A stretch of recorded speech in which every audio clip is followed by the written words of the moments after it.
Kevin covered his ears with pillows as the clock sounded. "Wake up!" shouted Kevin's mother, entering the room as the clock stopped making its noise. Since Kevin's father had died in a car accident when he was 11 years old, Mom raised Kevin single-handed, but there were no lapses in his upbringing. Kevin loved her and respected her for all the sacrifices and struggles she made for his better future. "Wake up, Kevin," said Mrs. Moreno, sliding the window curtains. "Your friends are waiting for you down in the living room." "Tell them I'm sleeping," muttered Kevin, throwing a pillow aside and covering himself with a blanket from top to bottom. Mom sighed and left the room, murmuring, 23 still acts like a child." After several minutes, Kevin felt as if someone was pulling his blanket. "Please, let me sleep, Mom." Someone yanked the blanket and swiftly dragged it onto the floor. Kevin frantically got up, sat steadily on the bed, and rubbed his eyes to clear his vision. Kevin crawled to the bed's edge and looked down at the floor, slowly craning his neck. No one was there. Frightened, he cautiously grasped the blanket resting on the floor. Abruptly, 4 hands emerged from beneath the bed and tightly clutched Kevin's hands. Kevin screeched while trying to free his hands. The clench on his hands ceased, and his friends came into sight from under the bed. "Frederick? Zara," said Kevin, goggling at them. "What are you doing here?" Miss Moreno entered the room and said, "I sent them up here. They have been waiting for you for the last 2 hours. "Why didn't you wake me up?" Frederick, Zara, and Miss Moreno stared at him with an exasperated look. Perhaps Kevin had received his answer. Hence, without blurting a word, he proceeded toward the bathroom. While he was opening the bathroom door, Zara shouted from behind, "Hurry up! We're already late!" Kevin turned around, seizing his moderate hold on the doorknob. "Late?" he asked. "Don't try me, Kevin," said Zara, her thin face turning red as her anger was rising. "I don't understand what you're talking about." After a moment of staring, Zara said, "We're going hiking at the Greenland Woods Mountain. I told Frederick to let you know." "I never got the message." Zara's glower shifted to Frederick, who didn't dare to look into Zara's eyes. "I'm sorry. I forgot to tell him," said Frederick, looking down at the floor like a kid who fears his parents, despite being in his early 20s.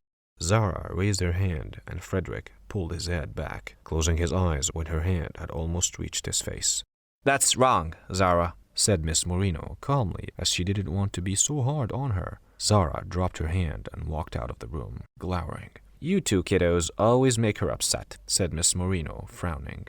Then she exited the room. "Try to get ready ASAP," said Frederick, and he exited the room. Kevin quickly packed his hiking backpack and rushed to the living room.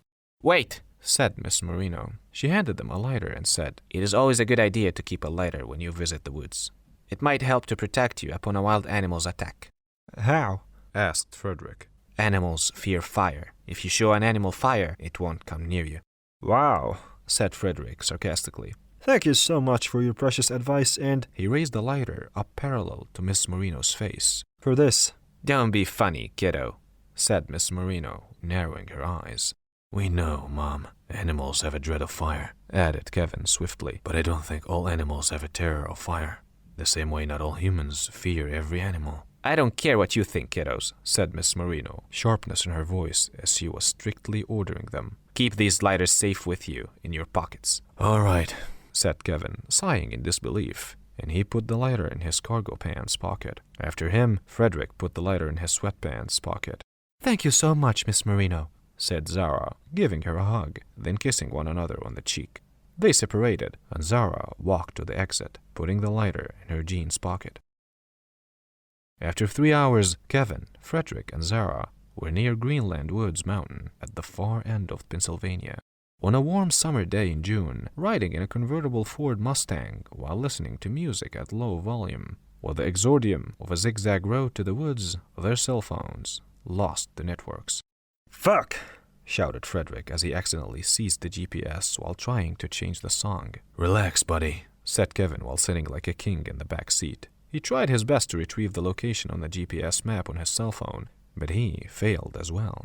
Zara just followed the signs for Greenland Woods Mountain. After a few miles, she slowed down the car to read 2 signboards. One was on the right side of the road that read East Greenland Woods Mountain. Another was on the left side of the road that read West Greenland Woods Mountain.